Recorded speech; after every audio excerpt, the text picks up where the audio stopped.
Hello, this is Liberty Mark 222. Just going to work. It's Thursday night. I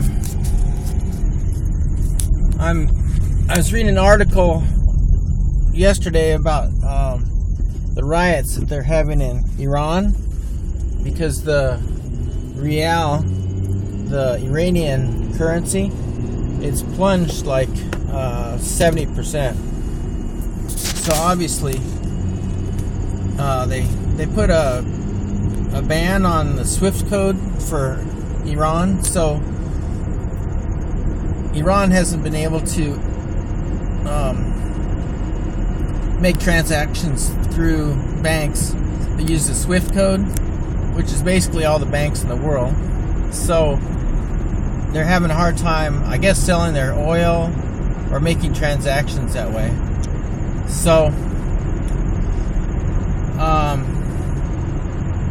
and I was watching some videos, you know, this whole,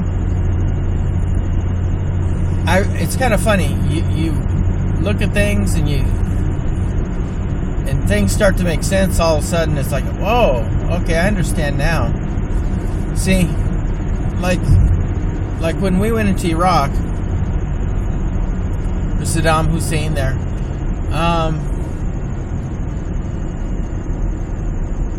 the first time, you know, with George Bush the first, we didn't kick out Saddam Hussein. We had like the no-fly zone. But we practically gave him a green light because Kuwait was like overproducing in OPEC, and it was making Iraq really mad. And so what's happening now?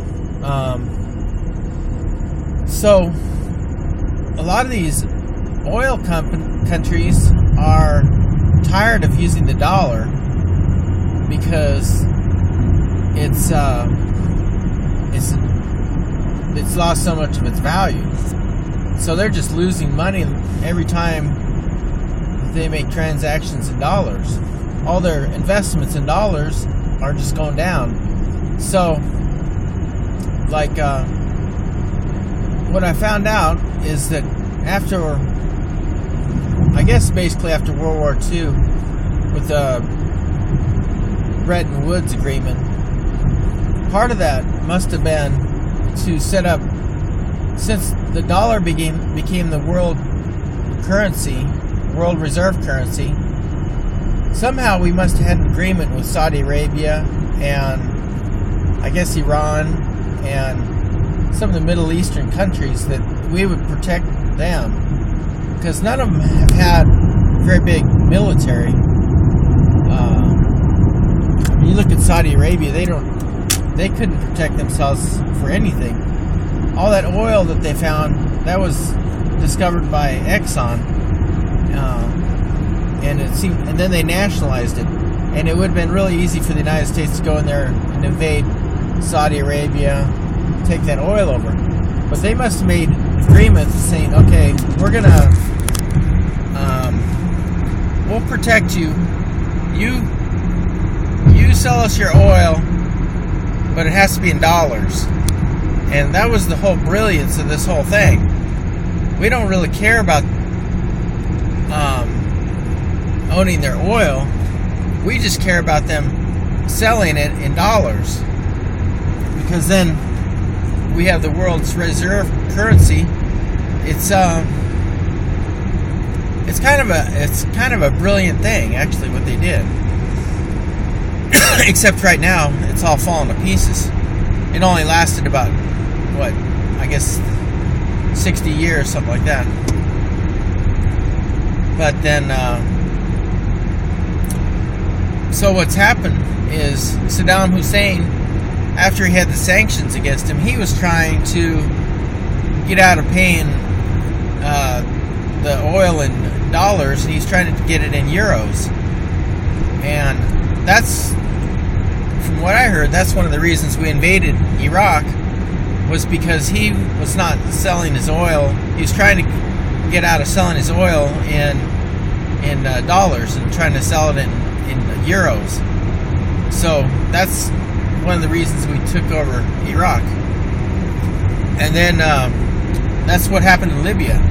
Is Muammar Gaddafi, he'd gotten a whole bunch of gold, and he was trying to set up some kind of African deal where people would have would sell their oil, but not in dollars. It'd be like some kind of drawing rights. I don't know. I think it was going to be tied to gold somehow. Well, that's, we couldn't allow that to happen, so that's why we invaded him and took him over. So now, now Iran, they're trying to get out of selling the oil in dollars, and so we're putting all this pressure on them because if the dollar stops being the reserve currency of the world, then the United States is gone. We're in big trouble. The dollar is going to be dead, and it's going to collapse our whole economy. Basically, it's going to destroy our whole country. So they're not going to allow that to happen, at least at this point, So anyway, they're having riots over there in big demonstrations. The video I saw down in Tehran, I mean, there was probably 100,000 people in the streets. They were all chanting and everything. And so, when people don't have food, that's when they revolt. That's when there's changes. So they know what they're doing as far as destroying the Iranian currency, but it might just backfire. And when China decides that they're gonna, when they start making, if China starts flexing its muscle, if they make a deal with Iran, or they start getting in the Middle East somehow, or if Russia decides to, it's it's going to be World War III. Okay, anyway, thanks much. This is Mark. Liberty Mark 222.